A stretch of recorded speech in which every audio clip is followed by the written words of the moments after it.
Another challenging question. Look at this. Here's the function. Now, wow, what a messy function that is. Y equals to 2 square root of x plus 5. And I'm telling you something. I'm telling you that I'm going to do a horizontal translation, but I'm not going to tell you how much. And I want to know, what is the horizontal translation? So just horizontal that needs to be applied to give you this point. Now think about this. If I'm just dealing with the horizontal, I'm just dealing with this, the 11 stays the same for both graphs, the original and the translated graph. So this actually works for both of them. Ah, interesting. So I'm curious, if that's the original y coordinate, I'm curious, what was the original x coordinate? Well, that should be simple enough to figure out. The original x coordinate, let's put in the y value. Let's find the original x coordinate. That's it. Okay, well, that should be simple enough to figure out. All right, subtract 5, subtract 5. This gives me 6 equals to 2 root x. How do you get rid of the 2? Real simple. Divide by 2, divide by 2. That gives me 3 equals to root x. How do you get rid of the root? You square both sides, right? So x equals to 9. Lovely. So the original point was 9, 11.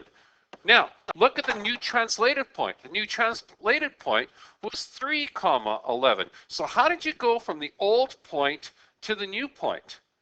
Well, it was an x translation, and the x translation had to have gone down. So in other words, you're going from 9, 11 to 3, 11, and you're moving down by 6. That's it. So if you think about it, this means that your h value is minus 6. Now, if we wanted to make a new equation, all you'd have to do now is remember that your x value, right? Because what we've got here is, if this is a minus 6, remember your function, which is y minus k, equals to f of x minus h. There is no k because, of course, there's no vertical movement. It says so right here. It's only a horizontal one. So y equals to f of x minus a minus 6, which means y equals to f of x plus 6. And guess what? There's your replacement. So you replace the original function for x here. I'm going to get rid of all this, clean this up for you so that you can see it. Okay? Come on. There it goes. All right. Put it in there. Da-da-da. So this is y equals to 2. The new x becomes x plus 6 plus 5.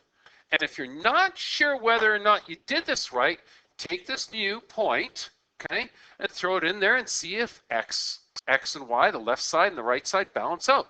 So this has to be 2. This would be x, which is 3 plus 6 plus 5. 3 plus 6 is 9. Square root of 9 is 3. 2 times 3 is 6. 6 plus 5, sure enough, make 11, and it works. This point is on your new graph. So some really neat things here to consider.